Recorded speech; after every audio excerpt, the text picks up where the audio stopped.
and the values that make our homelands like nowhere else on earth. That is why America will always choose independence and cooperation over global governance, control, and domination. I honor the right of every nation in this room to pursue its own customs, beliefs, and traditions. The United States will not tell you how to live or work or worship. We only ask that you honor our sovereignty in return. From Warsaw to Brussels to Tokyo to Singapore, it has been my highest honor to represent the United States abroad. I have forged close relationships and friendships and strong partnerships with the leaders of many nations in this room, and our approach has always yielded incredible change. With support from many countries here today, we have engaged with North Korea to replace the specter of conflict with a bold and new push for peace. In June, I traveled to Singapore to meet face-to-face with North Korea's leader, Chairman Kim Jong-un. We had highly productive conversations and meetings, and we agreed that it was in both countries' interest to pursue the denuclearization of the Korean Peninsula. Since that meeting, we have already seen a number of encouraging measures that few could have imagined only a short time ago. The missiles and rockets are no longer flying in every direction. Nuclear testing has stopped. Some military facilities are already being dismantled. Our hostages have been released, and as promised, the remains of our fallen heroes are being returned home to lay at rest in American soil.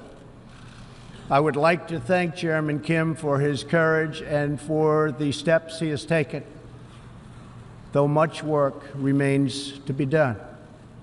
The sanctions will stay in place until denuclearization occurs.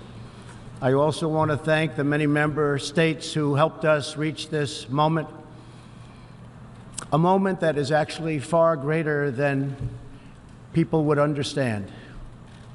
Far greater, but for also their support and the critical support that we will all need going forward. Special thanks to President Moon of South Korea, Prime Minister Abe of Japan, and President Xi of China. In the Middle East, our new approach is also yielding great strides and very historic change. Following my trip to Saudi Arabia last year, the Gulf countries opened a new center to target terrorist financing. They are enforcing new sanctions, working with us to identify and track terrorist networks, and taking more responsibility for fighting terrorism and extremism in their own region. The UAE, Saudi Arabia, and Qatar have pledged billions of dollars to aid the people of Syria and Yemen, and they are pursuing multiple avenues to ending Yemen's horrible, horrific civil war. Ultimately, it is up to the nations of the region to decide what kind of future they want for themselves and their children. For that reason, the United States is working with the Gulf Cooperation Council, Jordan, and Egypt to establish a regional strategic alliance so that Middle Eastern nations can advance prosperity, stability, and security across their home region.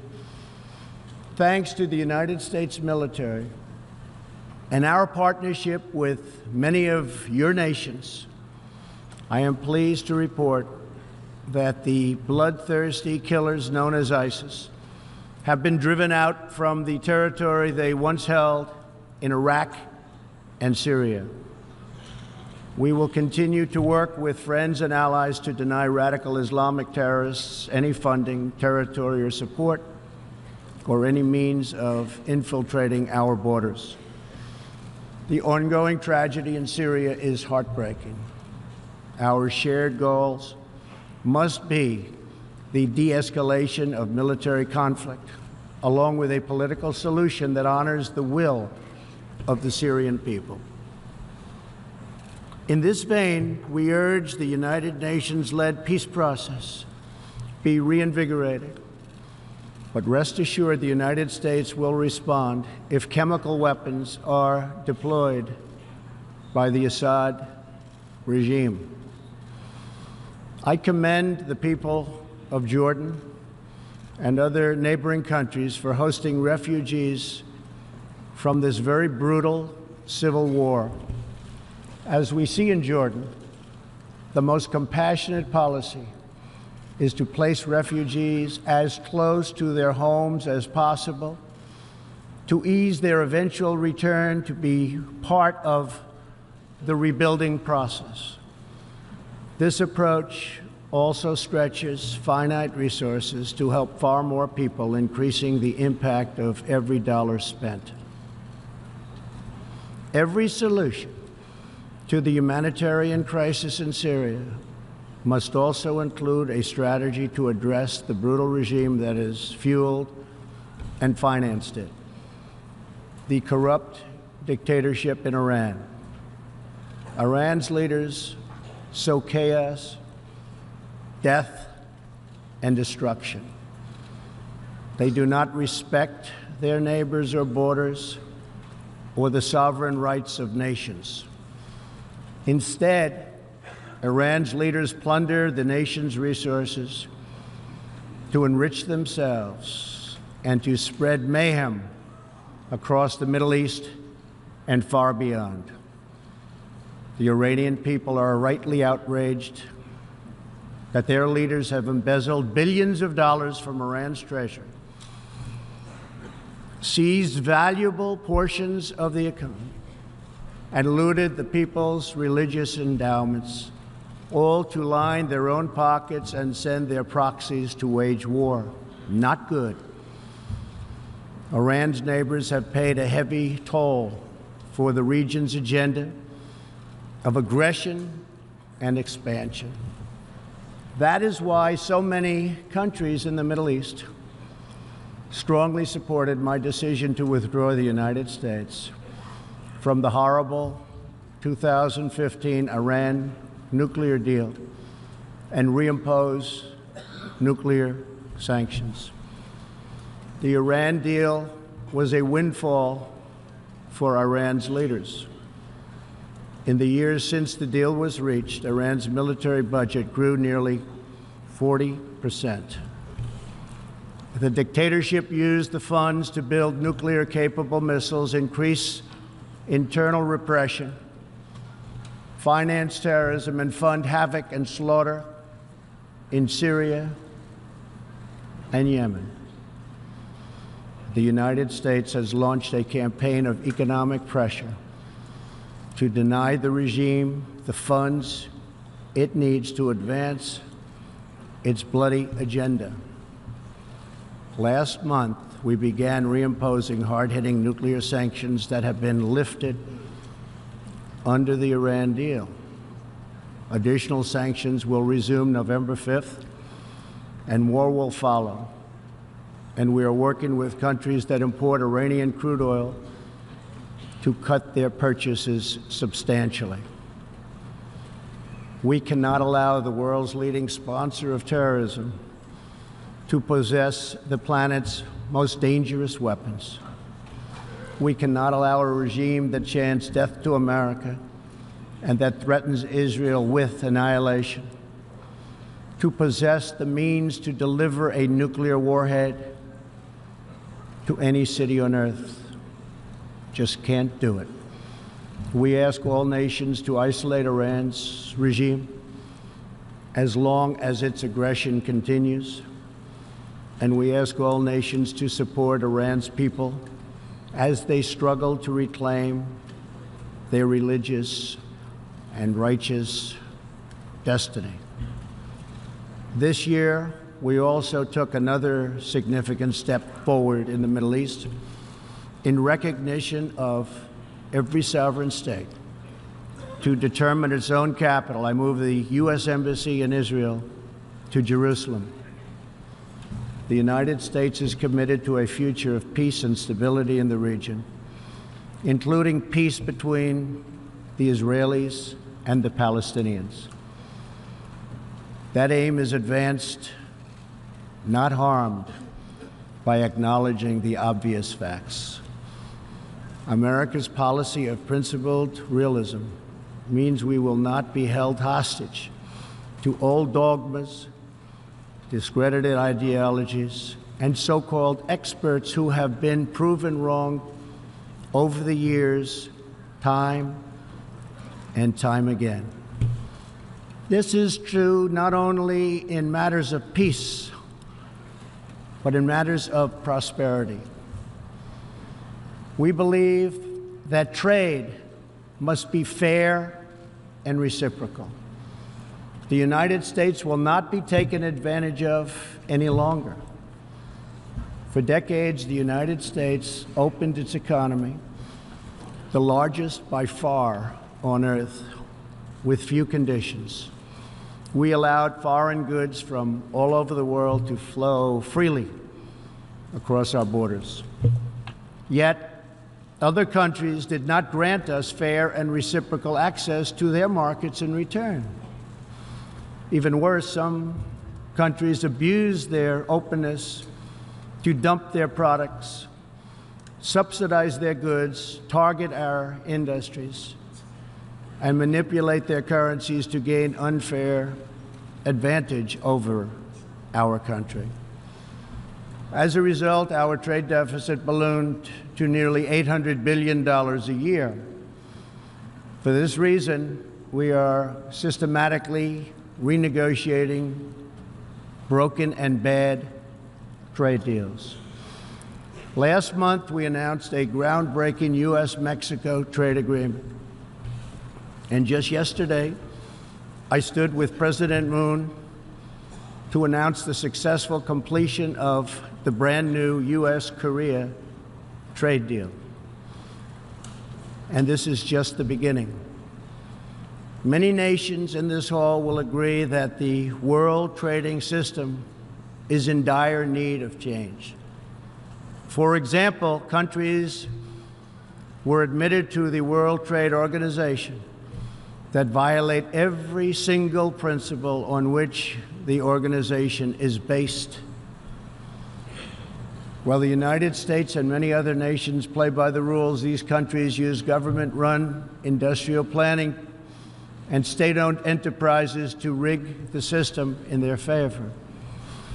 They engage in relentless product dumping, forced technology transfer, and the theft of intellectual property.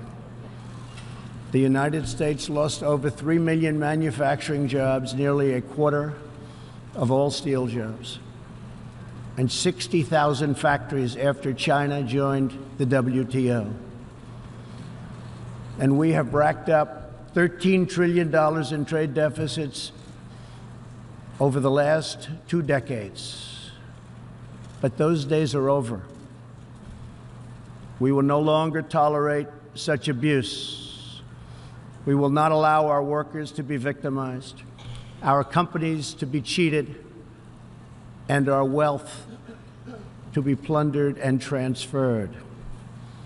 America will never apologize for protecting its citizens. The United States has just announced tariffs on another $200 billion in Chinese-made goods, for a total so far of $250 billion. I have great respect and affection for my friend, President Xi, but I have made clear our trade imbalance is just not acceptable. China's market distortions and the way they deal cannot be tolerated. As my administration has demonstrated, America will always act in our national interests. I spoke before this body last year and warned that the UN Human Rights Council had become a grave embarrassment to this institution, shielding egregious human rights abusers while bashing America and its many friends. Our ambassador to the United Nations, Nikki Haley, laid out a clear agenda for reform, but despite reported and repeated warnings, no action at all was taken. So the United States took the only responsible course. We withdrew from the Human Rights Council, and we will not return until real reform is enacted. For similar reasons, the United States will provide no support in recognition to the International Criminal Court. As far as America is concerned, the ICC has no jurisdiction, no legitimacy, and no authority.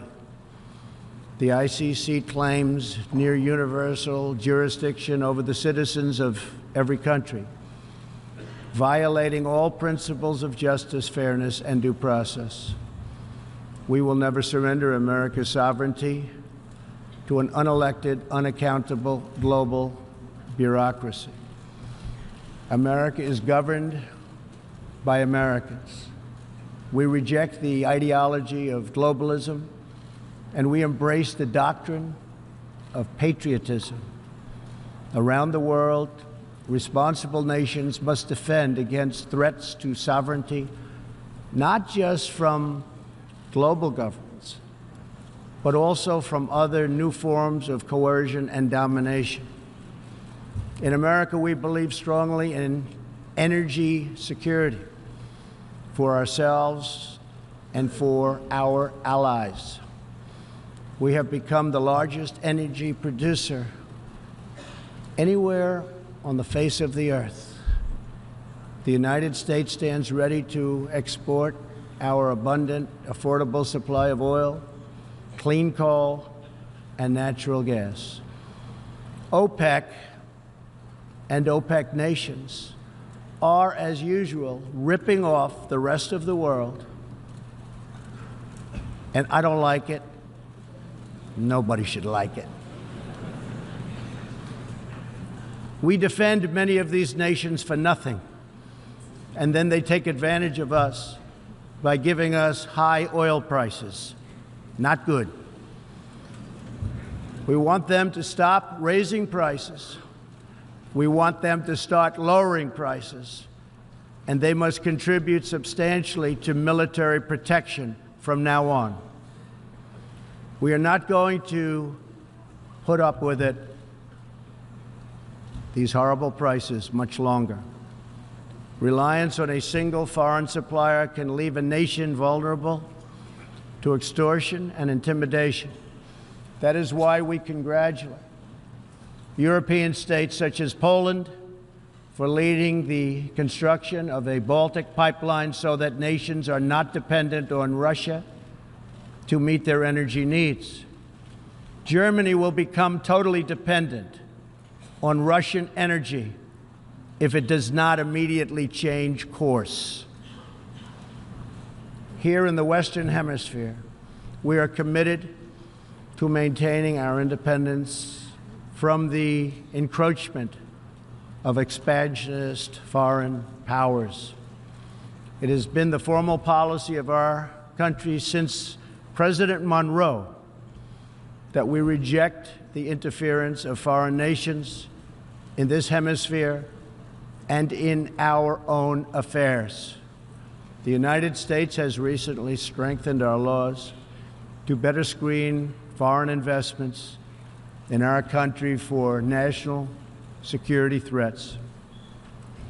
And we welcome cooperation with countries in this region and around the world that wish to do the same. You need to do it for your own protection. The United States is also working with partners in Latin America to confront threats to sovereignty from uncontrolled migration. Tolerance for human struggling and human smuggling and trafficking is not humane. It's a horrible thing that's going on at levels that nobody has ever seen before. It's very, very cruel. Illegal immigration funds, criminal networks, ruthless gangs, and the flow of deadly drugs. Illegal immigration exploits vulnerable populations, hurts hardworking citizens, and has produced a vicious cycle of crime, violence, and poverty. Only by upholding national borders, destroying criminal gangs, can we break this cycle and establish a real foundation for prosperity.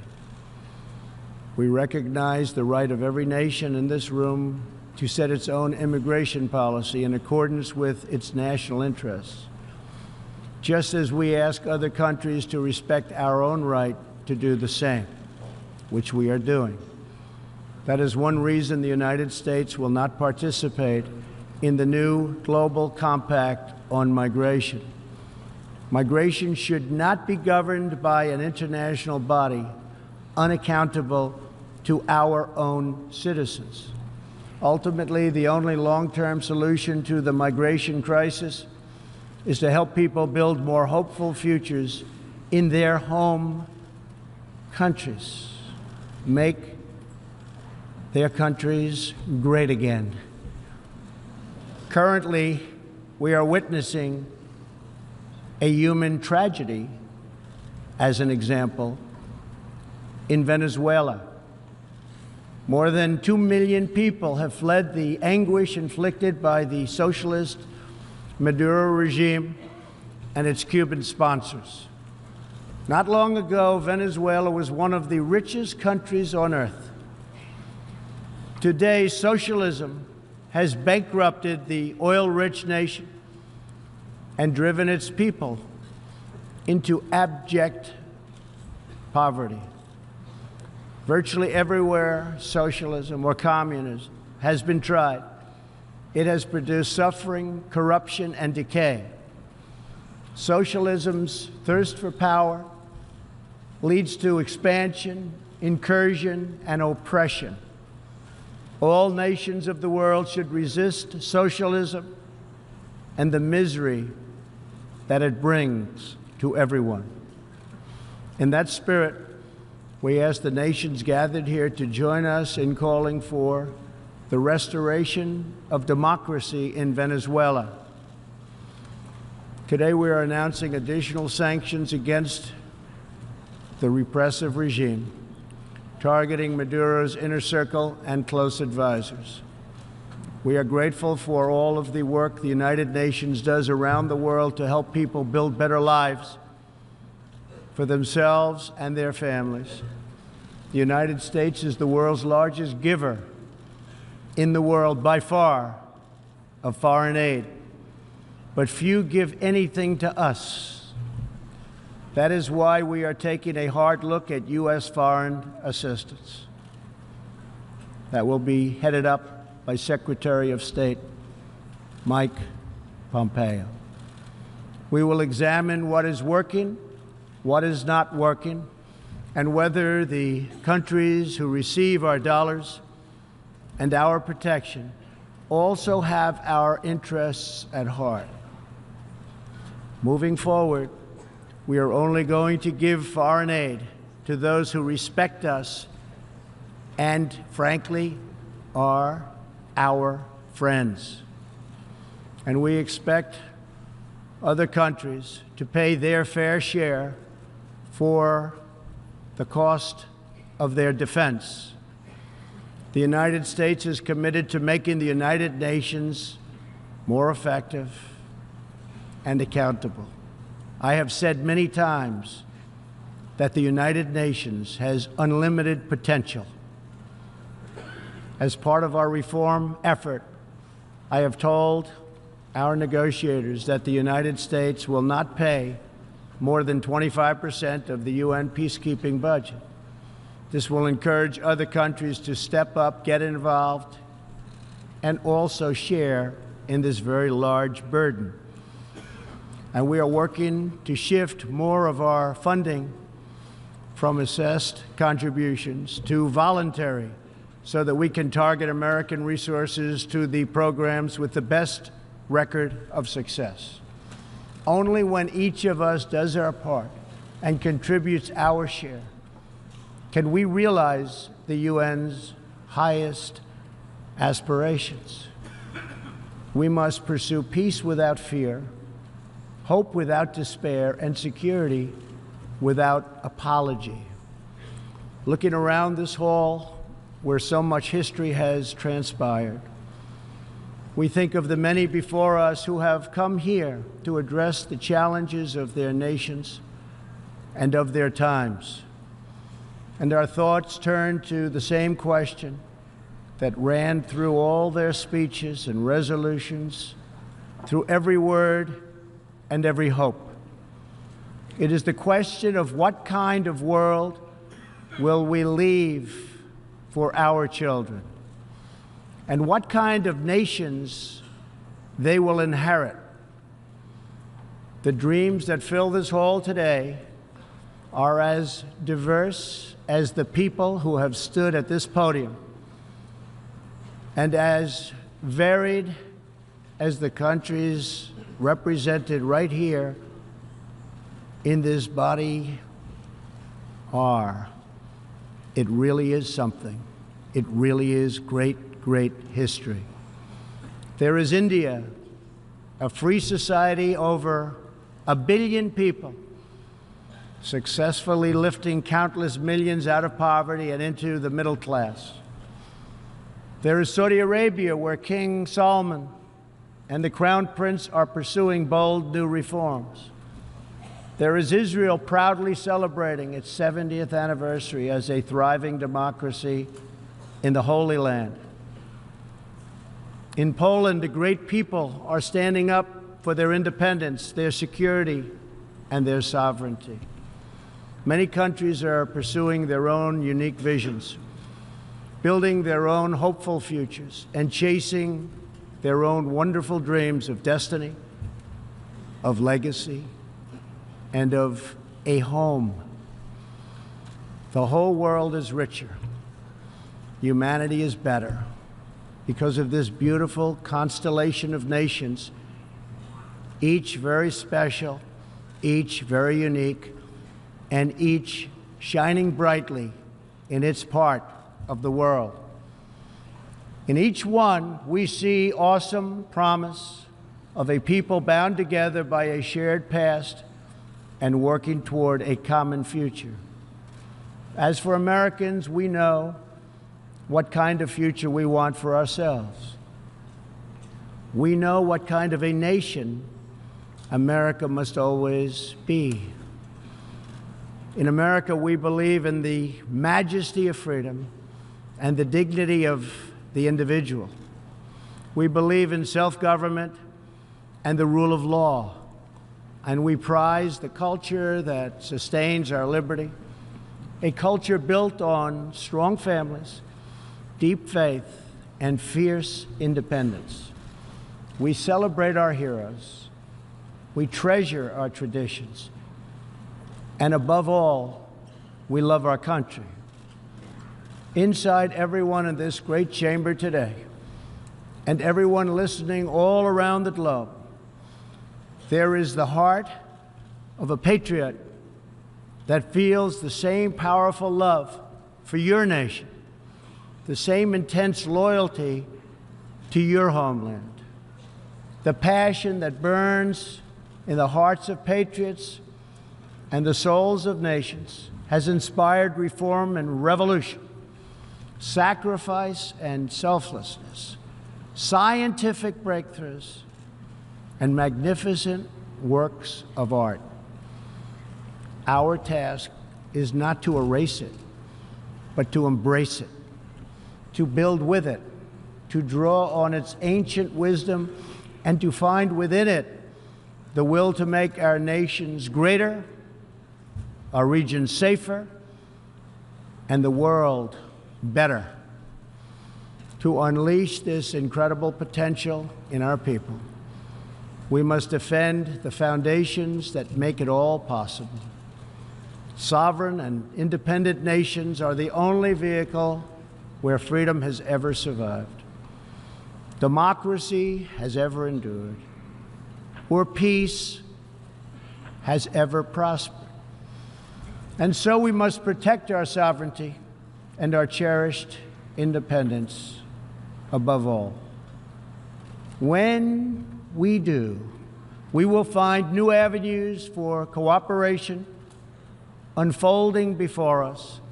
We will find new passion for peacemaking rising within us. We will find new purpose, new resolve, and new spirit flourishing all around us, and making this a more beautiful world in which to live. So together, let us choose a future of patriotism, prosperity, and pride. Let us choose peace and freedom over domination and defeat. And let us come here to this place to stand for our people and their nations, forever strong, forever sovereign, forever just, and forever thankful for the grace and the goodness and the glory of God. Thank you, God bless you, and God bless the nations of the world. Thank you very much. Thank you. On behalf of the General Assembly, I wish to thank the President of the United States of America for the statement just made.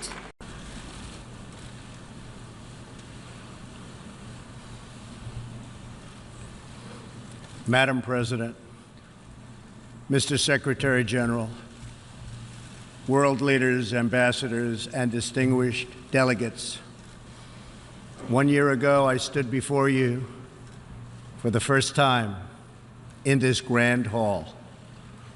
I addressed the threats facing our world, and I presented a vision to achieve a brighter future for all of humanity.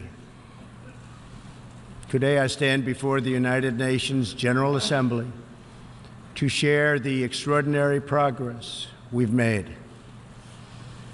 In less than 2 years, my administration has accomplished more than almost any administration in the history of our country. America's so true.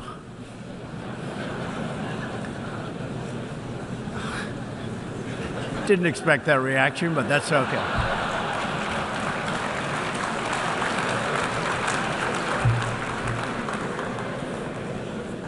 America's economy is booming like never before.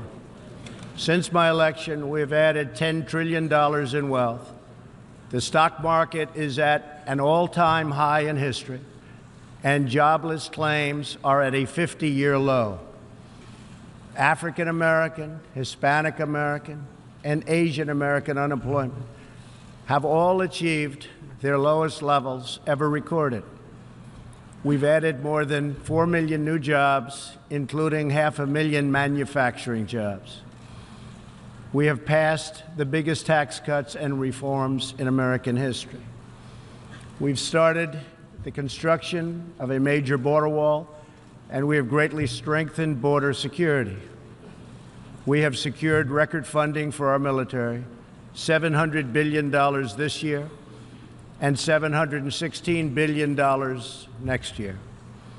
Our military will soon be more powerful than it has ever been before. In other words, the United States is stronger, safer, and a richer country than it was when I assumed office less than 2 years ago. We are standing up for America and for the American people, and we are also standing up for the world. This is great news for our citizens and for peace-loving people everywhere. We believe that when nations respect the rights of their neighbors and defend the interests of their people, they can better work together to secure the blessings of safety, prosperity, and peace. Each of us here today is the emissary of a distinct culture, a rich history, and a people bound together by ties of memory, tradition, and the values that make our homelands like nowhere else on earth. That is why America will always choose independence and cooperation over global governance, control, and domination. I honor the right of every nation in this room to pursue its own customs, beliefs, and traditions. The United States will not tell you how to live or work or worship. We only ask that you honor our sovereignty in return. From Warsaw to Brussels to Tokyo to Singapore, it has been my highest honor to represent the United States abroad.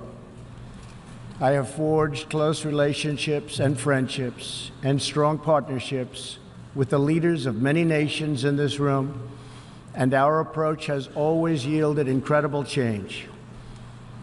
With support from many countries here today, we have engaged with North Korea to replace the specter of conflict with a bold and new push for peace.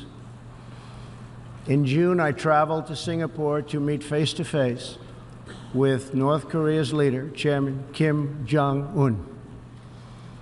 We had highly productive conversations and meetings, and we agreed that it was in both countries' interest to pursue the denuclearization of the Korean Peninsula.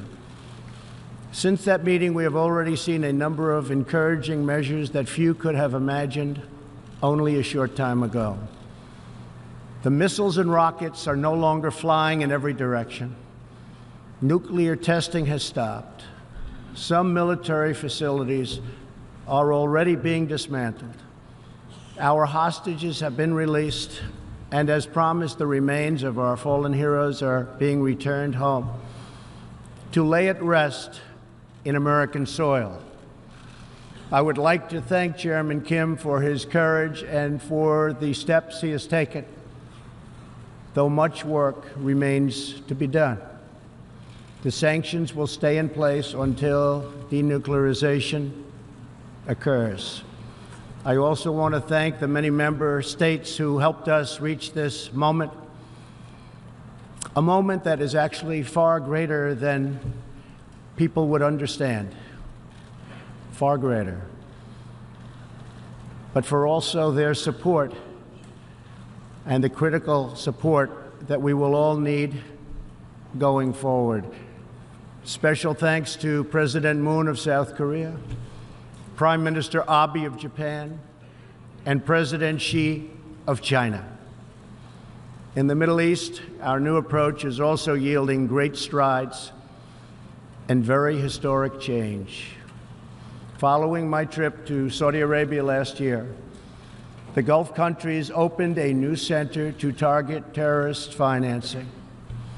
They are enforcing new sanctions, working with us to identify and track terrorist networks, and taking more responsibility for fighting terrorism and extremism in their own region. The UAE, Saudi Arabia, and Qatar have pledged billions of dollars to aid the people of Syria and Yemen, and they are pursuing multiple avenues to ending Yemen's horrible, horrific civil war. Ultimately, it is up to the nations of the region to decide what kind of future they want for themselves and their children. For that reason, the United States is working with the Gulf Cooperation Council, Jordan, and Egypt to establish a regional strategic alliance so that Middle Eastern nations can advance prosperity, stability, and security across their home region. Thanks to the United States military and our partnership with many of your nations, I am pleased to report that the bloodthirsty killers known as ISIS have been driven out from the territory they once held in Iraq and Syria. We will continue to work with friends and allies to deny radical Islamic terrorists any funding, territory, or support, or any means of infiltrating our borders. The ongoing tragedy in Syria is heartbreaking. Our shared goals must be the de-escalation of military conflict, along with a political solution that honors the will of the Syrian people. In this vein, we urge the United Nations-led peace process be reinvigorated. But rest assured, the United States will respond if chemical weapons are deployed by the Assad regime. I commend the people of Jordan and other neighboring countries for hosting refugees from this very brutal civil war.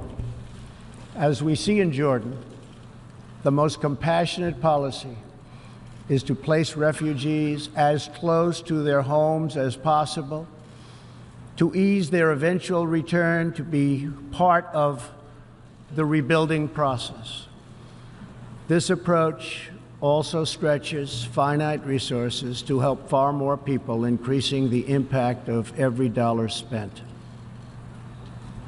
Every solution to the humanitarian crisis in Syria must also include a strategy to address the brutal regime that has fueled and financed it, the corrupt dictatorship in Iran.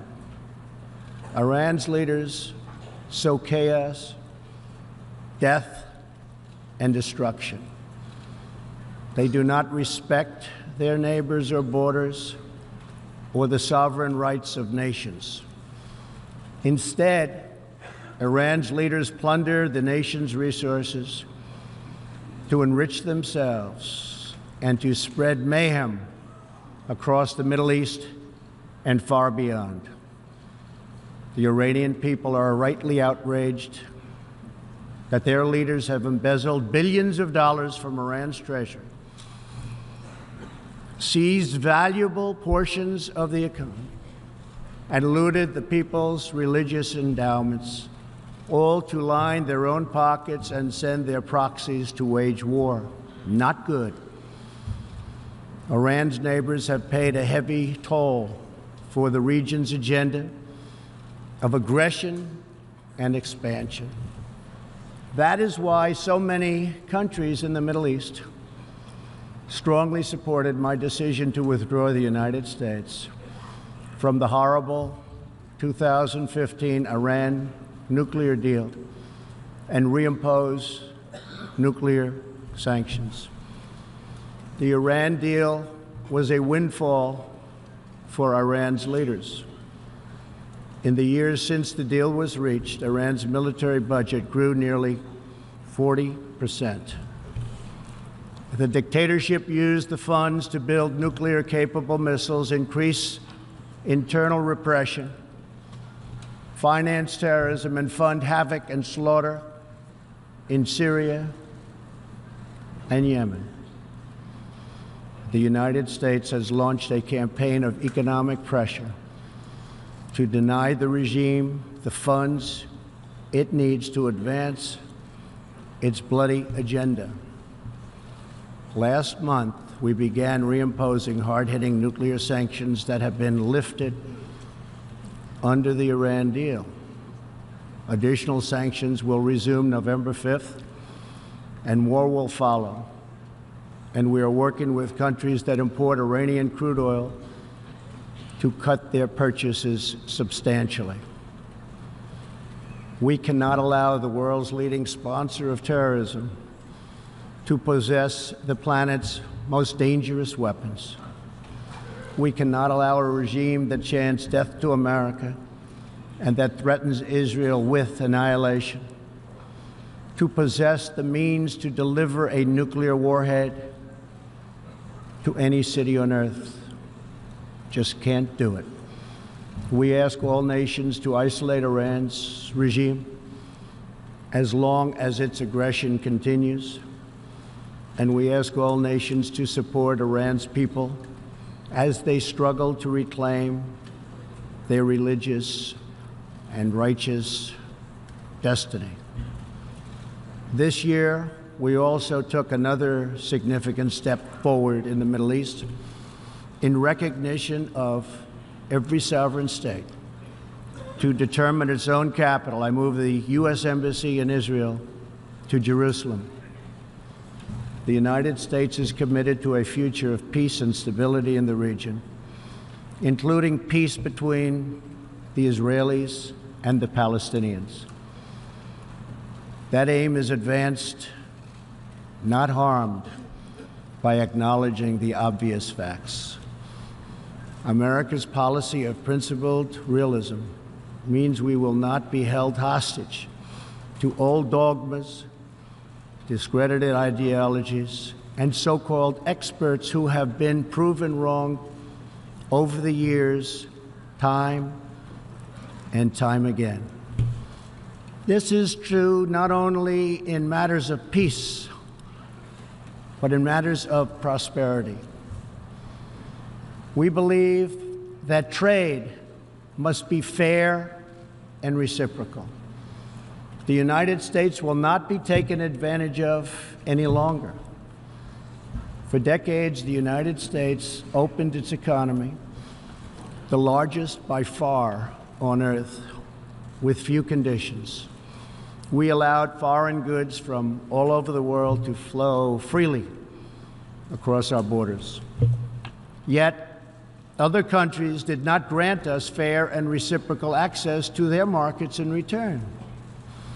Even worse, some countries abused their openness to dump their products, subsidize their goods, target our industries, and manipulate their currencies to gain unfair advantage over our country. As a result, our trade deficit ballooned to nearly $800 billion a year.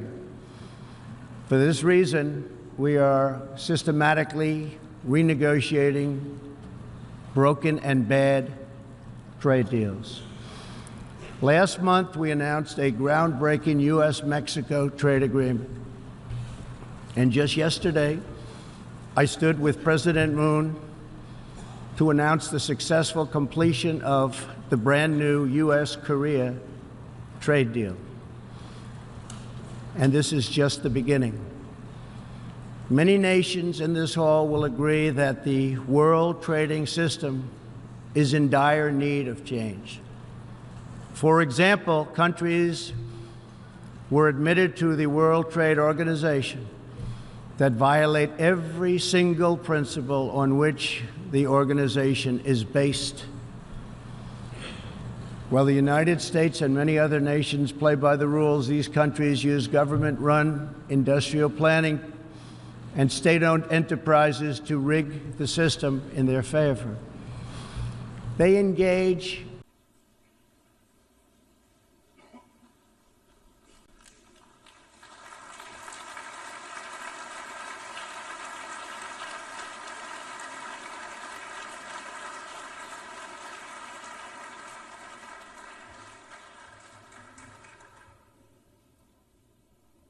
Thank you very much. Very much appreciated.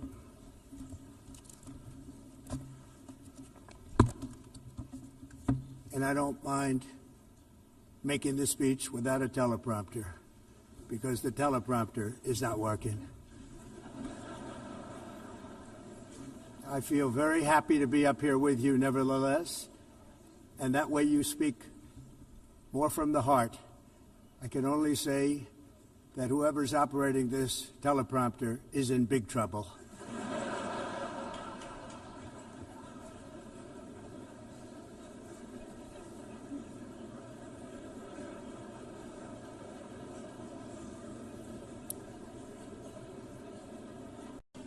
Hello, Madam First Lady. Thank you very much for being here. And Madam President, Mr. Secretary General, First Lady of the United States, distinguished delegates, ambassadors, and world leaders. 6 years have passed since I last stood in this grand hall and addressed a world that was prosperous and at peace in my first term. Since that day, the guns of war have shattered the peace I forged on 2 continents. An era of calm and stability gave way to one of the great crises of our time. And here in the United States, 4 years of weakness, lawlessness, and radicalism under the last administration delivered our nation into a repeated set of disasters.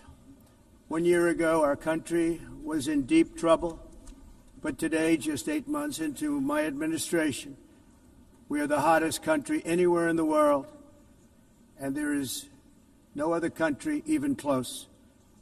America is blessed with the strongest economy, the strongest borders, the strongest military, the strongest friendships, and the strongest spirit of any nation on the face of the earth. This is indeed the golden age of America. We are rapidly reversing the economic calamity we inherited from the previous administration, including ruinous price increases and record-setting inflation we've never had before. Under my leadership, energy costs are down, gasoline prices are down, grocery prices are down, mortgage rates are down, and inflation has been defeated. The only thing that's up is the stock market, which just hit a record high. In fact, it hit a record high 48 times in the last short period of time. Growth is surging, manufacturing is booming. The stock market, as I said, is doing better than it's ever done. And all of you in this room benefit by that, almost everybody. And importantly, workers' wages are rising at the fastest pace in more than 60 years. And that's what it's all about, isn't it? In 4 years of President Biden, we had less than $1 trillion of new investment into the United States. In just 8 months since I took office, we have secured commitments and money already paid for $17 trillion. Think of it, 4 years, less than $1 trillion, 8 months, much more than $17 trillion is being invested in the United States, and it's now pouring in from all parts of the world. We've implemented the largest tax cuts in American history and the largest regulation cuts in American history, making this once and again the best country on earth to do business. And many of the people in this room are investing in America, and it's turned out to be an awfully good investment during this 8-month period. In my first term, I built the greatest economy in the history of the world. We had the best economy ever, history of the world. And I'm doing the same thing again, but this time it's actually much bigger and even better. The numbers far surpass my record-setting first term. On our southern border, we have successfully repelled a colossal invasion. And for the last 4 months, and that's 4 months in a row, the number of illegal aliens admitted and entering our country has been 0. Hard to believe, because if you look back just a year ago, it was millions and millions of people pouring in from all over the world, from prisons, from mental institutions, drug dealers. All over the world they came. They just poured into our country with the ridiculous open border policy of the Biden administration. Our message is very simple. If you come illegally into the United States, you're going to jail, or you're going back to where you came from, or perhaps even further than that. You know what that means. I want to thank the country of El Salvador for the successful and professional job they've done in receiving and jailing so many criminals that entered our country. And it was under the previous administration that the number became record-setting, and they're all being taken out. They have no choice. And other countries have no choice, because other countries are in the exact same situation with immigration. It's destroying your country, and you have to do something about it. On the world stage, America is respected again like it has never been respected before. You think about 2 years ago, 3 years ago, 4 years ago, or 1 year ago, we were a laughingstock all over the world. At the NATO summit in June, virtually all NATO members formally committed to increase defense spending at my request from 2% to 5% of GDP, making our alliance far stronger and more powerful than it was ever before. In May, I traveled to the Middle East to visit my friends and rebuild our partnerships in the Gulf and those valued relationships with Saudi Arabia, Qatar, and the UAE and other countries are now, I believe, closer than ever before. My administration has negotiated one historic trade deal after another, including with the United Kingdom, the European Union, Japan, South Korea, Vietnam, Indonesia, the Philippines, Malaysia, and many, many others. Likewise, in a period of just 7 months, I have ended 7 unendable wars. They said they were unendable. You're never going to get them solved. Some were going for 31 years, 2 of them, 31, think of it, 31 years. One was 36 years. One was 28 years. I ended 7 wars. And in all cases, they were raging with countless thousands of people being killed. This includes Cambodia and Thailand, Kosovo and Serbia, the Congo and Rwanda, a vicious, violent war that was, Pakistan and India, Israel and Iran, Egypt and Ethiopia, and Armenia and Azerbaijan. It included all of them. No president or prime minister, and for that matter, no other country has ever done anything close to that. And I did it in just 7 months. It's never happened before. There's never been anything like that. I'm very honored to have done it. It's too bad that I had to do these things instead of the United Nations doing them. And sadly, in all cases, the United Nations did not even try to help in any of them. I ended 7 wars, dealt with the leaders of each and every one of these countries, and never even received a phone call from the United Nations offering to help in finalizing the deal. All I got from the United Nations was an escalator that on the way up stopped right in the middle. If the First Lady wasn't in great shape, she would have fallen. But she's in great shape. We're both in good shape. We both stood. And then a teleprompter that didn't work. These are the 2 things I got from the United Nations, a bad escalator and a bad teleprompter. Thank you very much. And by the way, it's working now. It just went on. Thank you. I think I should just do it the other way. It's easier. Thank you very much. I didn't think of it at the time because I was too busy working to save millions of lives. That is the saving and stopping of these wars. But later I realized that the United Nations wasn't there for us. They weren't there. I thought of it really after the fact, not during these negotiations, which were not easy. That being the case, what is the purpose of the United Nations? The UN has such tremendous potential. I've always said it.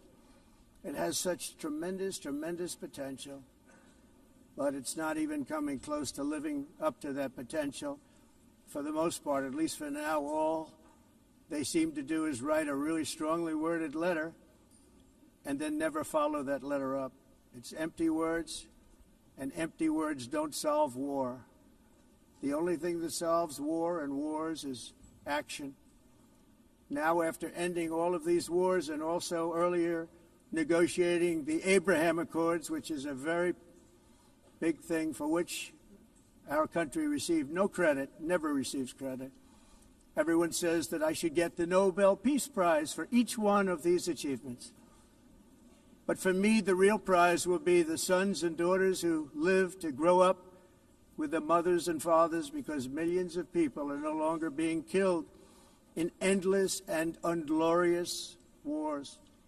What I care about is not winning prizes, it's saving lives. We saved millions and millions of lives with the 7 wars. and we have others that we're working on, and you know that. Many years ago, a very successful real estate developer in New York, known as Donald J. Trump, I bid on the renovation and rebuilding of this very United Nations complex. I remember it so well. I said at the time that I would do it for $500 million, rebuilding everything. It would be beautiful. I used to talk about, I'm going to give you marble floors. They're going to give you terrazzo. I'm going to give you the best of everything. You're going to have mahogany walls. They're going to give you plastic.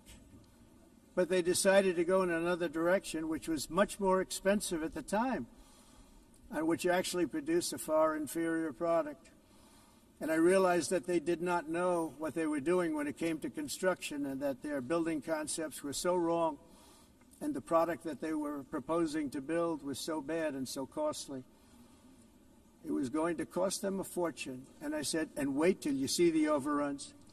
Well, I turned out to be right. They had massive cost overruns and spent between $2 and $4 billion on the building and did not even get the marble floors that I promised them. You walk on terrazzo. Do you notice that? As far as I'm concerned, frankly, looking at the building and getting stuck on the escalator, they still haven't finished the job. They still haven't finished. That was years ago. The project was so corrupt that Congress actually asked me to testify before them on the tremendous waste of money, because it turned out that they had no idea what it was, but they knew it was anywhere between $2 and $4 billion as opposed to $500 million with a guarantee. But they had no idea, and I said it cost much more than $5 billion. Unfortunately, many things in the United Nations are happening just like that, but on an even much bigger scale, much, much bigger. Very sad to see.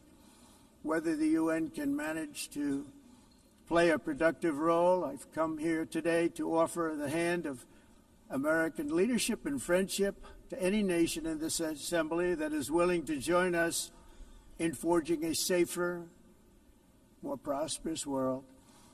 And it's a world that we'll be much happier with. A dramatically better future is within our reach. But to get there, we must reject the failed approaches of the past and work together to confront some of the greatest threats in history. There is no more serious danger to our planet today than the most powerful and destructive weapons ever devised by man, of which the United States, as you know, has many. Just as I did in my first term, I've made containing these threats a top priority, starting with the nation of Iran. My position is very simple. The world's #1 sponsor of terror can never be allowed to possess the most dangerous weapon. That's why, shortly after taking office, I sent the so-called Supreme Leader a letter making a generous offer. I extended a pledge of full cooperation in exchange for a suspension of Iran's nuclear program. The regime's answer was to continue their constant threats to their neighbors and U.S. interests throughout the region and some great countries that are right nearby. Today, many of Iran's former military commanders, in fact, I can say almost all of them, are no longer with us. They're dead. And 3 months ago, in Operation Midnight Hammer, 7 American B-2 bombers dropped the 14 30,000-pound each bombs on Iran's key nuclear facilities, totally obliterating everything. No other country on earth could have done what we did. No other country has the equipment to do what we did. We have the greatest weapons on earth. We hate to use them. But we did something that for 22 years people wanted to do. With Iran's nuclear enrichment capacity demolished, I immediately brokered an end to the 12-day war, as it's called, between Israel and Iran, with both sides agreeing to fight no longer. As everyone knows, I have also been deeply engaged in seeking a ceasefire in Gaza. Have to get that done. Have to get it done. Unfortunately, Hamas has repeatedly rejected reasonable offers to make peace. We can't forget October 7th, can we? Now, as if to encourage continued conflict, some of this body is seeking to unilaterally recognize a Palestinian state. The rewards would be too great for Hamas terrorists for their atrocities. This would be a reward for these horrible atrocities, including October 7th, even while they refuse to release the hostages or accept a ceasefire. Instead of giving to Hamas and giving so much, because they've taken so much, they have taken so much. This could have been solved so long ago. But instead of giving in to Hamas's ransom demands, those who want peace should be united with one message: release the hostages now. Just release the hostages now. Thank you.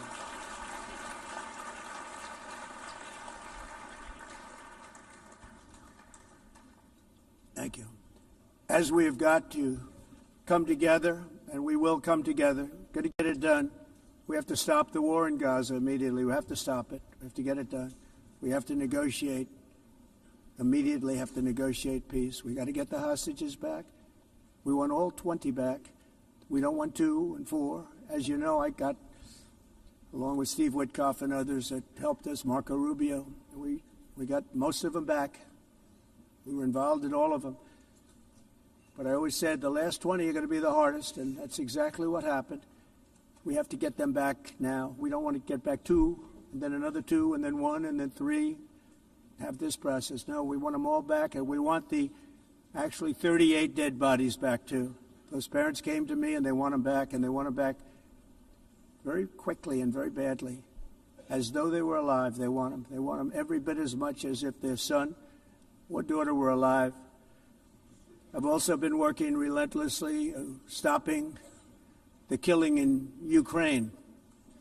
I thought that would be, of the 7 wars that I stopped, I thought that would be the easiest because of my relationship with President Putin, which had always been a good one. I thought that was going to be the easiest one. But, you know, in war, you never know what's going to happen. There are always lots of surprises, both good and bad. Everyone thought Russia would win this war in 3 days, but it didn't work out that way. It was supposed to be just a quick little skirmish. It's not making Russia look good. It's making them look bad. No matter what happens from here on out, this was something that should have taken a matter of days, certainly less than a week. And they've been fighting for 3.5 years and killing anywhere from 5,000 to 7,000 young soldiers, mostly soldiers, on both sides, every single week, from 5,000 to 7,000 dead young people, and some in cities, much smaller numbers, where rockets are shot, where drones are dropped. This war would never have started if I were president. This was a war that should have never happened. It shows you what leadership is, what bad leadership can do to a country. Look what happened to the United States, and look where we are right now in just a short period of time. The only question now is how many more lives will be needlessly lost on both sides. China and India are the primary funders of the ongoing war by continuing to purchase Russian oil. But inexcusably, even NATO countries have not cut off much Russian energy and Russian energy products, which, as you know, I found out about 2 weeks ago, and I wasn't happy. Think of it. They're funding the war against themselves. Who the hell ever heard of that one? In the event that Russia is not ready to make a deal to end the war, then the United States is fully prepared to impose a very strong round of powerful tariffs, which would stop the bloodshed, I believe, very quickly. But for those tariffs to be effective, European nations, all of you are gathered here right now, would have to join us in adopting the exact same measures.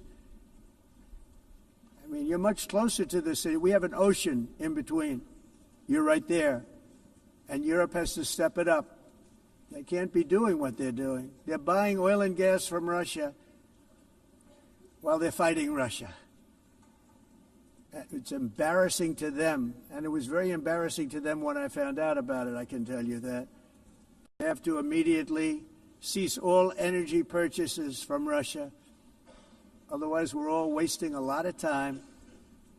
So I'm ready to discuss this. We're going to discuss it today with the European nations, all gathered here. I'm sure they're thrilled to hear me speak about it, but that's the way it is. I like to speak my mind and speak the truth. As we seek to reduce the threat of dangerous weapons today, I'm also calling on every nation to join us in ending the development of biological weapons once and for all. And biological is terrible, and nuclear is even beyond, and we include nuclear in that. We want to have a cessation of the development of nuclear weapons. We know, and I get to view it all the time. Sir, would you like to see? And I look at weapons that are so powerful that we just can't ever use them. If we ever use them, the world literally might come to an end. There would be no United Nations to be talking about. There would be no nothing. Just a few years ago, reckless experiments overseas gave us a devastating global pandemic. Yet despite that worldwide catastrophe, many countries are continuing extremely risky research into bioweapons and man-made pathogens. This is unbelievably dangerous. To prevent potential disasters, I'm announcing today that my administration will lead an international effort to enforce biological weapons convention, which is going to be meeting with the top leaders of the world by pioneering an AI verification system that everyone can trust. Hopefully the UN can play a constructive role, and it will also be one of the early projects under AI. Let's see how good it is, because a lot of people are saying it could be one of the great things ever, but it also can be dangerous, but it could be put to tremendous use and tremendous good, and this would be an example of that. Not only is the UN not solving the problems it should, too often, it's actually creating new problems for us to solve. The best example is the number one political issue of our time, the crisis of uncontrolled migration. It's uncontrolled. Your countries are being ruined. The United Nations is funding an assault on Western countries and their borders. In 2024, the UN budgeted $372 million in cash assistance to support an estimated 624,000 migrants journeying into the United States. Think of that. The UN is supporting people that are illegally coming into the United States, and then we have to get them out. The UN also provided food, shelter, transportation, and debit cards to illegal aliens. Can you believe that? On the way to infiltrate our southern border. Millions of people came through that southern border. Just a year ago, millions and millions of people were pouring in, 25 million altogether over the 4 years of the incompetent Biden administration. And now we have it stopped, totally stopped. In fact, they're not even coming anymore because they know they can't get through. But what took place is totally unacceptable. The UN is supposed to stop invasions, not create them and not finance them.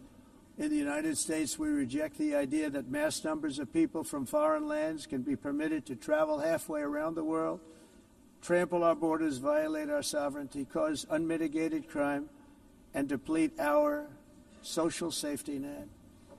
We have reasserted that America belongs to the American people, and I encourage all countries to take their own stand in defense of their citizens as well. You have to do that because I see it. I'm not mentioning names. I see it, and I could call every single one of them out. You're destroying your countries. They're being destroyed.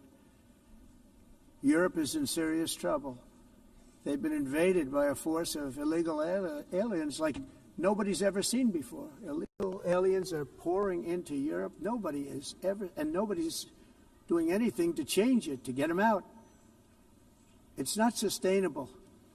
And because they choose to be politically correct, they're doing just absolutely nothing about it.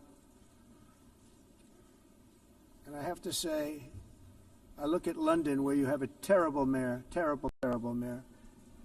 And it's been so changed, so changed. Now they want to go to Sharia law, but you're in a different country. You can't do that. Both the immigration and their suicidal energy ideas will be the death of Western Europe if something is not done immediately.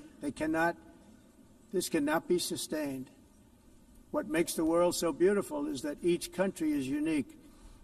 But to stay this way, every sovereign nation must have the right to control their own borders. You have the right to control your borders, as we do now, and to limit the sheer numbers of migrants entering their countries and paid for by the people of that nation that were there and that built that particular nation at the time.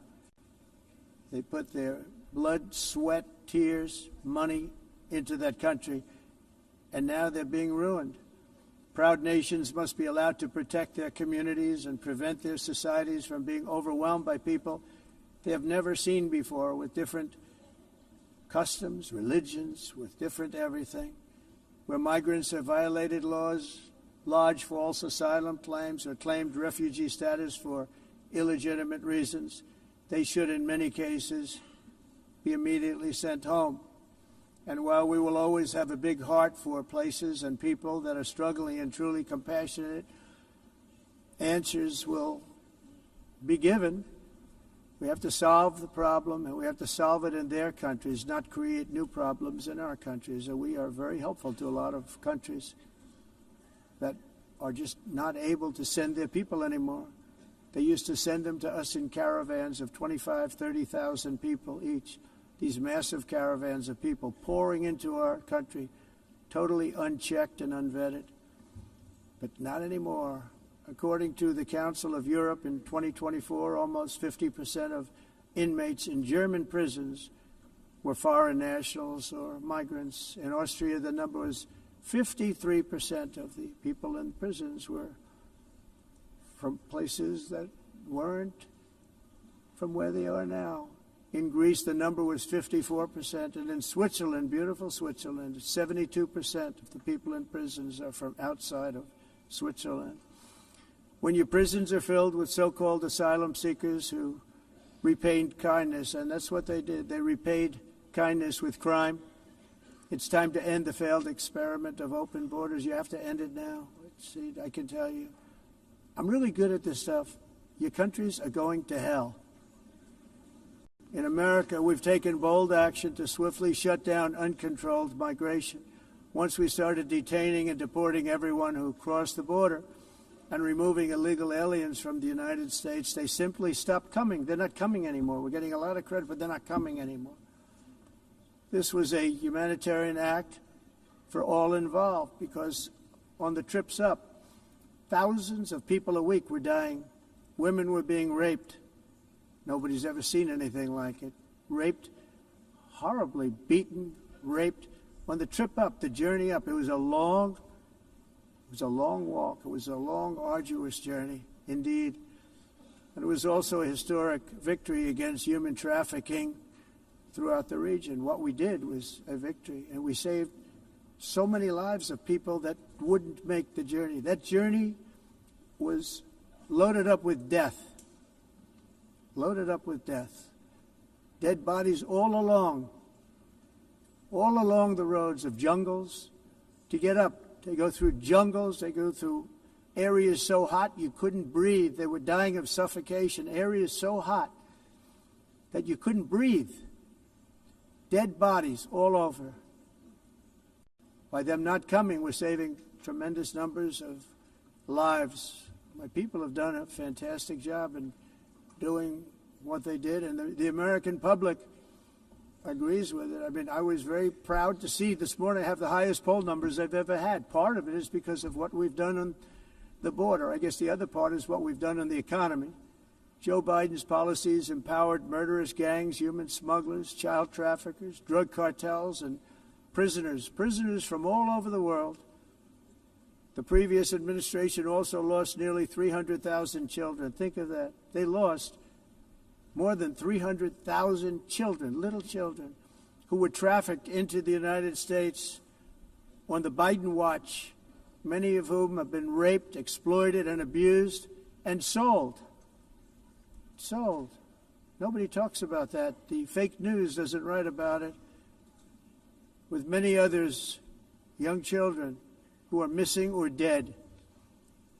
And we found a lot of these children, and we're sending them back, and we've been sending them back to their parents. They said, nobody knows who they are. They said, where do you come from? And they'll give us a country, and we'll find out, and we'll figure it out, and we'll bring them back to their homes.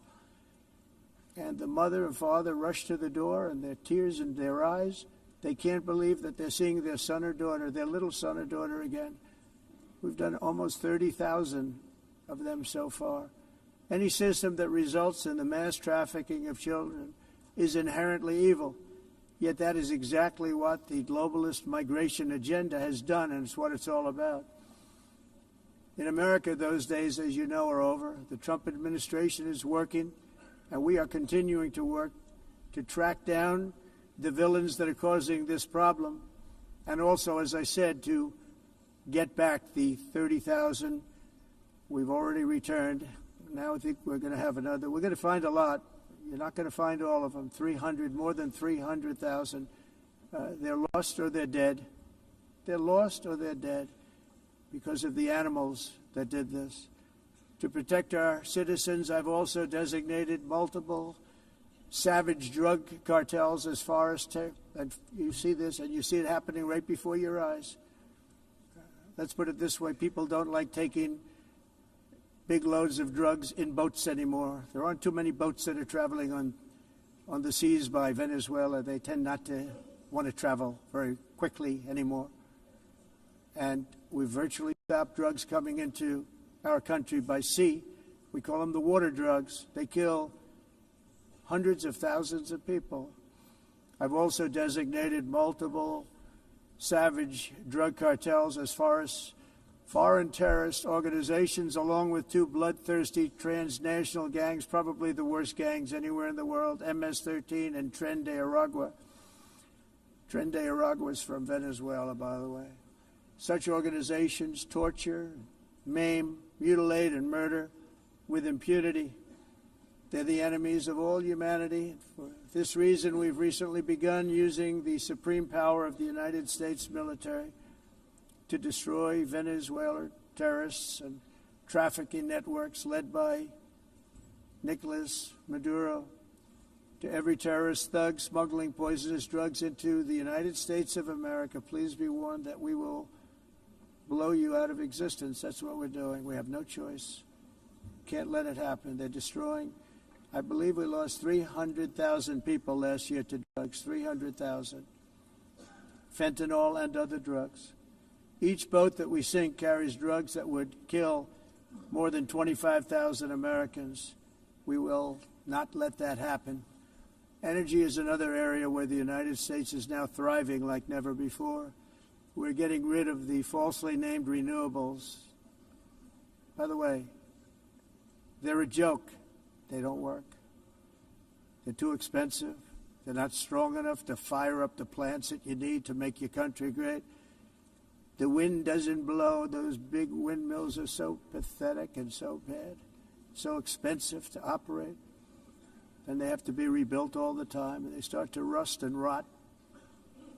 Most expensive energy ever conceived, and it's actually energy. You're supposed to make money with energy, not lose money. You lose money, the governments have to subsidize. You can't put them out without massive subsidies.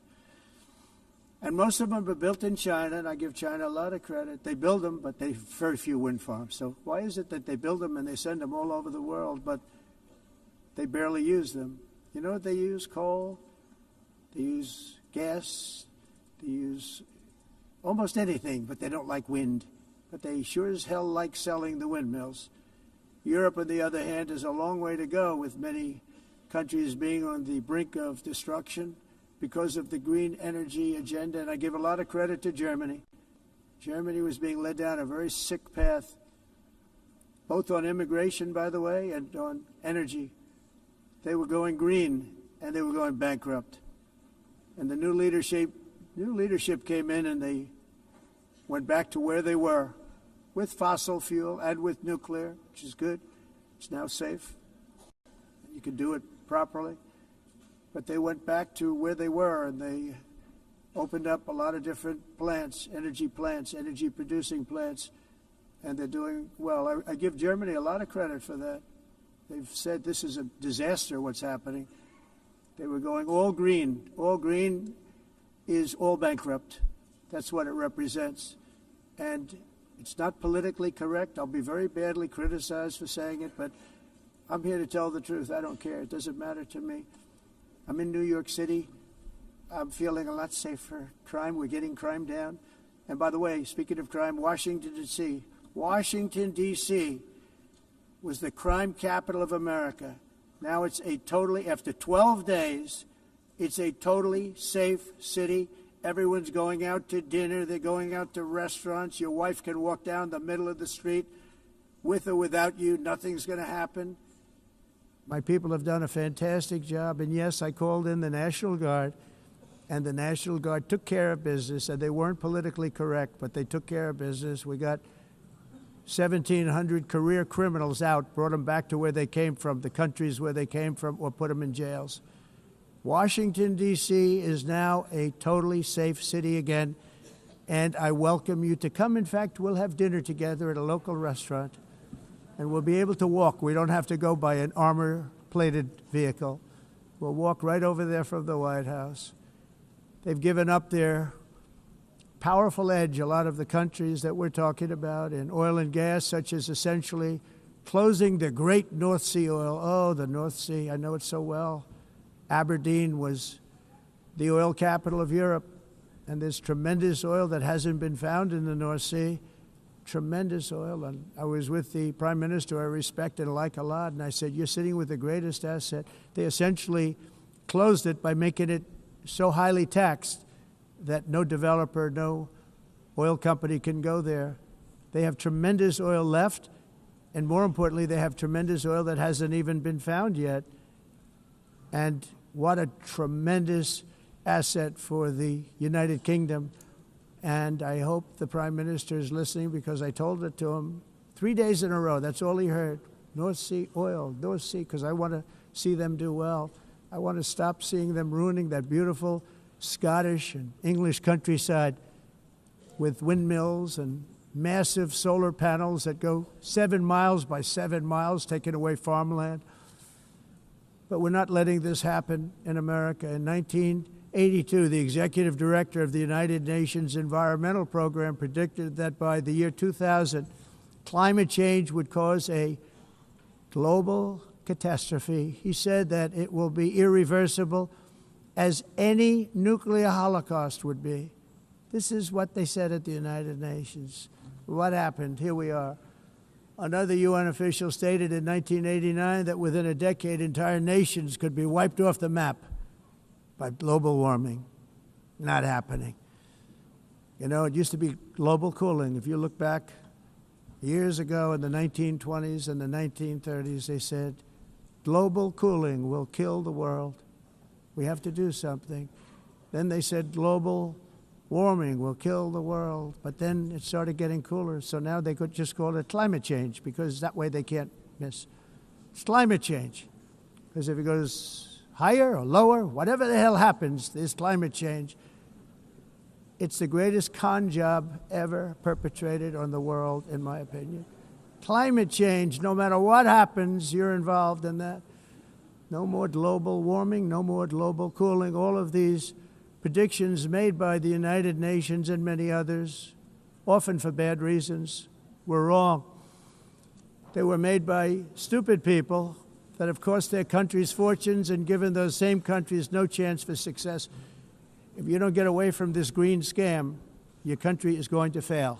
And I'm really good at predicting things, you know. They actually said during the campaign they had a hat, the best-selling hat. Trump was right about everything.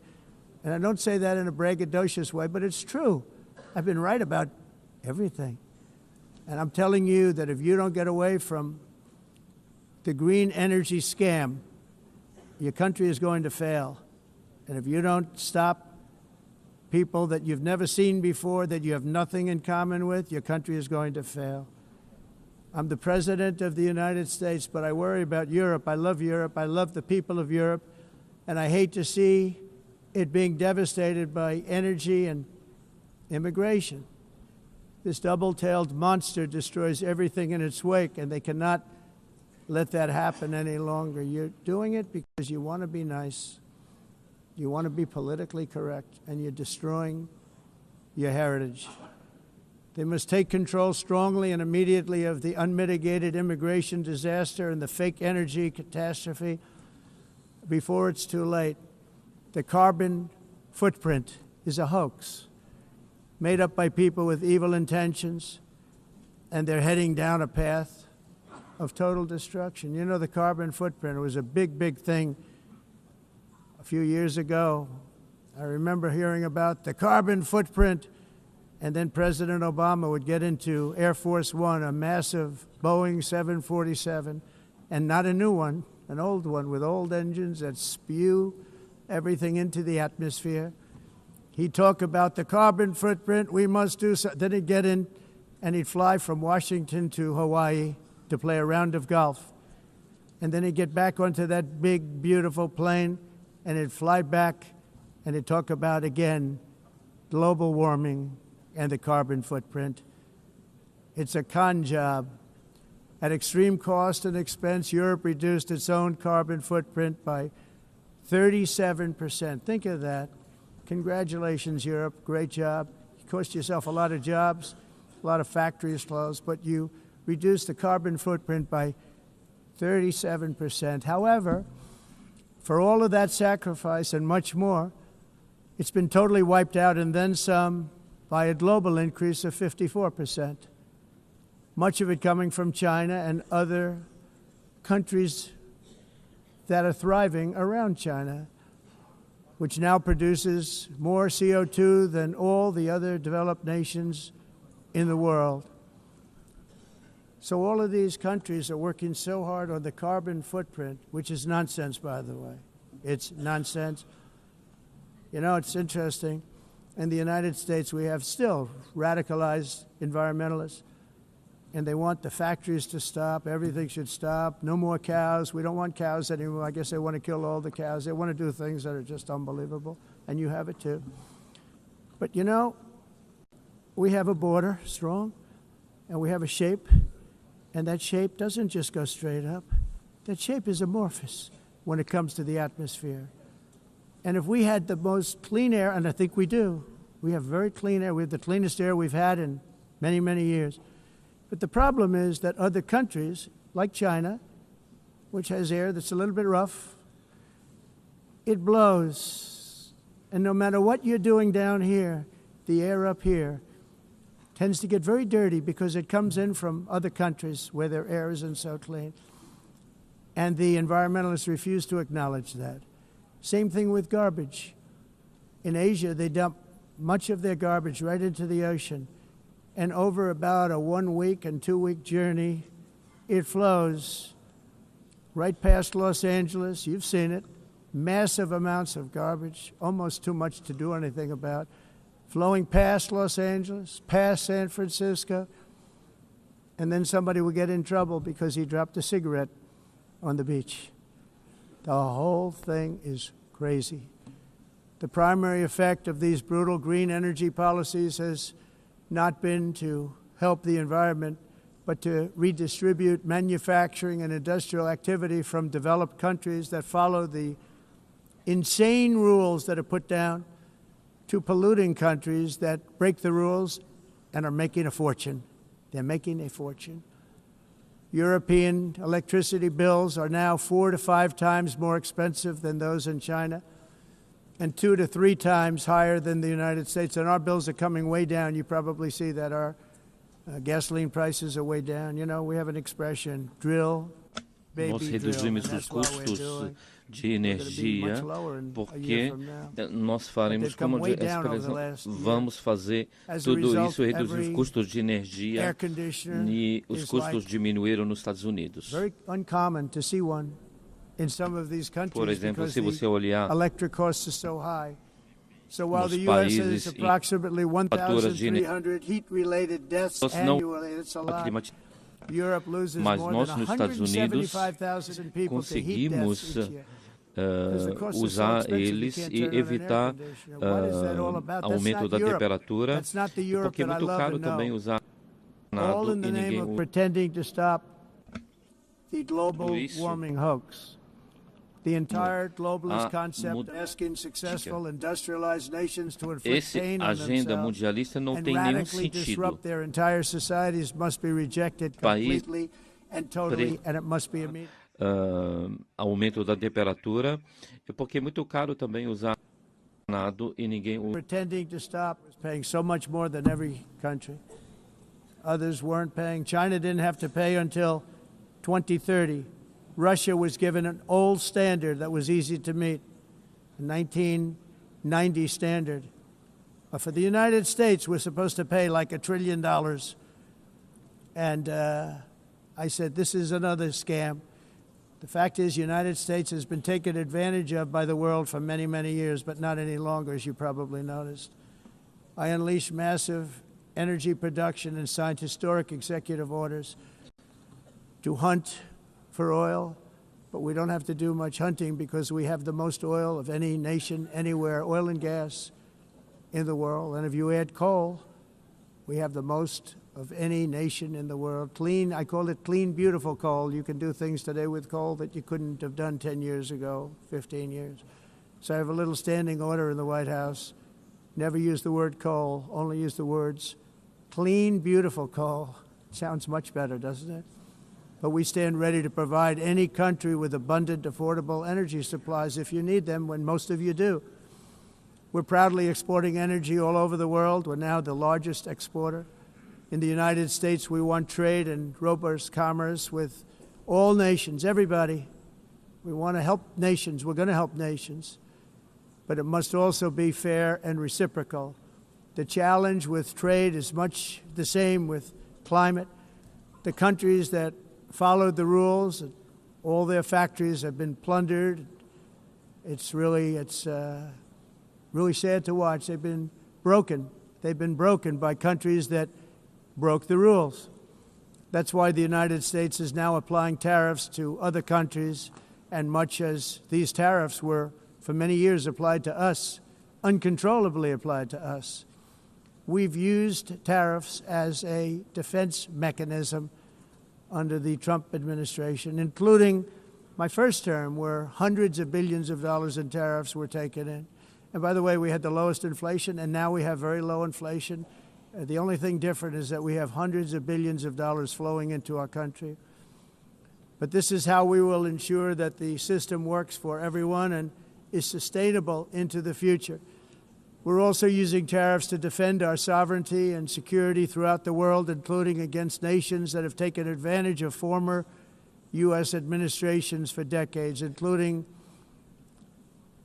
the most corrupt, incompetent administration in history, the sleepy Joe Biden administration.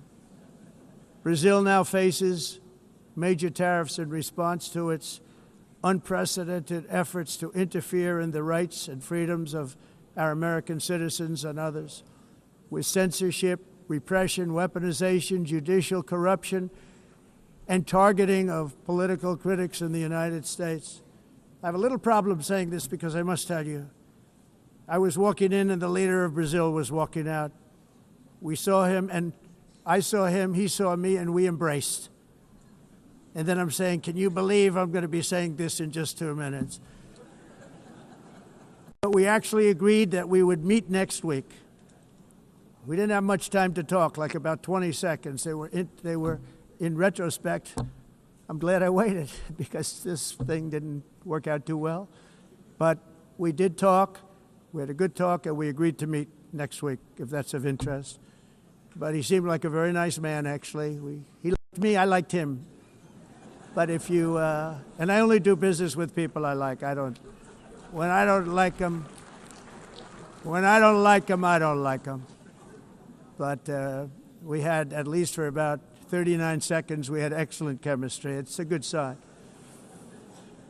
But also in the past, Brazil, can you believe this, unfairly tariffed our nation, but now because of our tariffs, we are hitting them back, and we're hitting them back very hard. As President I will always defend our national sovereignty and the rights of American citizens. So I'm very sorry to say this, that Brazil is doing poorly and will continue to do poorly.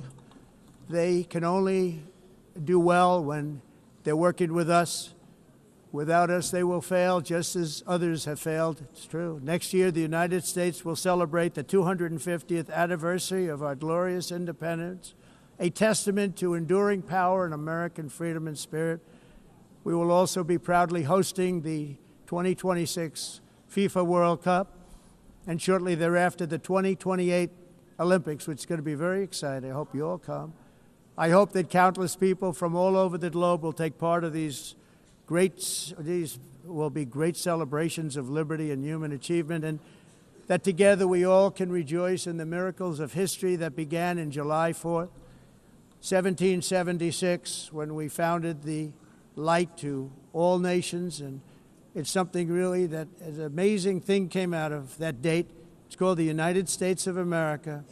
In honor of this momentous anniversary, I hope that all countries who find inspiration in our example will join us in renewing our commitment, values, and those values, really, that we hold so dear. Together, let us defend free speech and free expression. Let us protect religious liberty, including for the most persecuted religion on the planet today. It's called Christianity. And let us safeguard our sovereignty and cherish qualities that have made each of our nations so special, incredible, and extraordinary. In closing, I just want to repeat that immigration and the high cost of so-called green renewable energy is destroying a large part of the free world and a large part of our planet. Countries that cherish freedom are fading fast because of their policies on these two subjects. You need strong borders and traditional energy sources if you are going to be great again. Whether you have come from north or south, east or west, near or far, every leader in this beautiful hall today represents a rich culture, a noble history, and a proud heritage that makes each nation majestic and unique, unlike anything else in human history or any other place on the face of the earth. From London to Lima, from Rome to Athens, from Paris to Seoul, from Cairo to Tokyo and Amsterdam to right here in New York City, we stand on the shoulders of the leaders and legends, generals and giants, heroes and titans who won and built our beloved nations, all of our nations, with their own courage, strength, spirit, and skill. Our ancestors climbed mountains, conquered oceans, crossed deserts, and trekked over wide open plains. They charged into thunderous battles, plunged into grave dangers, and they were soldiers and farmers and workers and warriors and explorers and patriots. They built towns into cities, tribes into kingdoms, ideas into industries, and small islands into mighty empires. You're a part of all of that. They were champions for their people who never gave up and who never, ever gave in. Their values defined our national identities. Their visions forged our magnificent destiny. Everybody in this room is a part of it in your own way. Each of us inherits the deeds and the myths, the triumphs, the legacies of our own heroes and founders who so bravely showed us the way. Our ancestors gave everything for homelands that they defended with pride, with sweat, with blood, with life, and with death. Now the righteous task of protecting the nations that they built belongs to each and every one of us. So together let us uphold our sacred duty to our people and to our citizens. Let us protect their borders, ensure their safety, preserve their cultures, treasure, and traditions, and fight for their precious dreams and their cherished freedoms. And in friendship and really a beautiful vision, let us all work together to build a bright, beautiful planet, a planet that we all share, a planet of peace and a world that is richer, better, and more beautiful than ever before. That can happen. It will happen. It will happen, and I hope it can happen and start right now, right at this moment. We'll turn it around. We're going to make our countries better, safer, more beautiful. We're going to take care of our people. Thank you very much. It's been an honor. God bless the nations of the world. Thank you very much. Bye.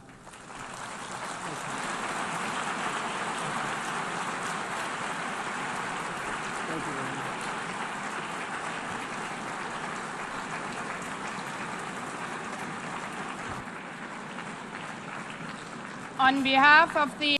Very much appreciated.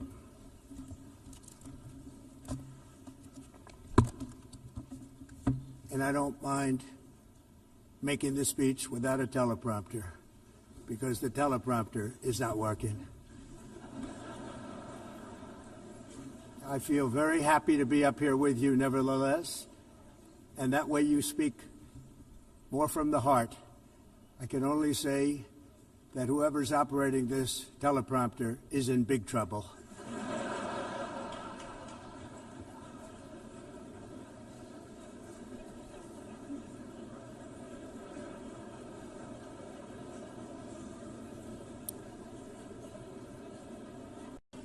Hello, Madam First Lady. Thank you very much for being here. And Madam President, Mr. Secretary General, First Lady of the United States, distinguished delegates, ambassadors, and world leaders. 6 years have passed since I last stood in this grand hall and addressed a world that was prosperous and at peace in my first term. Since that day, the guns of war have shattered the peace I forged on 2 continents.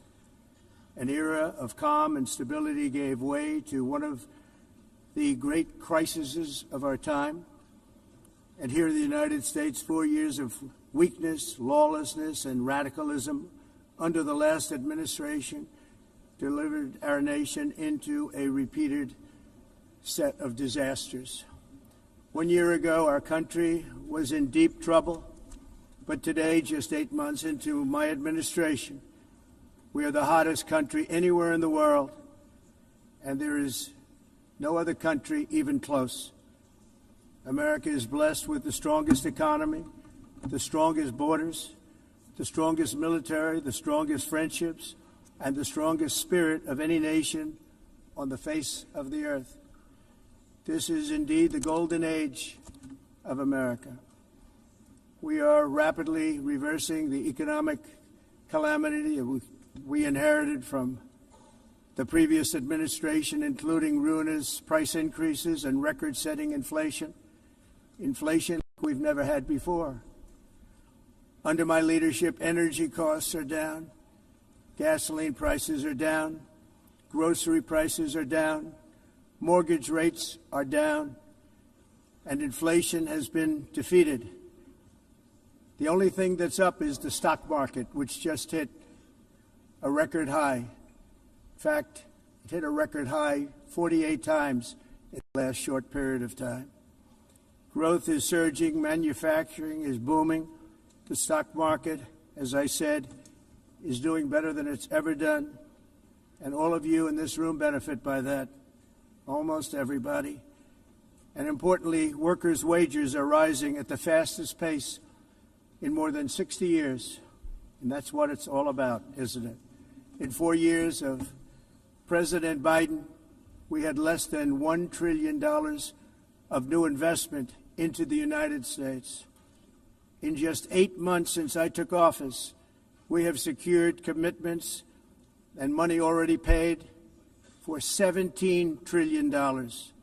Think of it, 4 years, less than $1 trillion, 8 months, much more than $17 trillion is being invested in the United States, and it's now pouring in from all parts of the world. We've implemented the largest tax cuts in American history and the largest regulation cuts in American history, making this once and again the best country on earth to do business. And many of the people in this room are investing in America, and it's turned out to be an awfully good investment during this 8-month period. In my first term, I built the greatest economy in the history of the world. We had the best economy ever, history of the world. And I'm doing the same thing again, but this time It's actually much bigger and even better. The numbers far surpass my record-setting first term. On our southern border, we have successfully repelled a colossal invasion, and for the last 4 months, and that's 4 months in a row, the number of illegal aliens admitted and entering our country has been 0.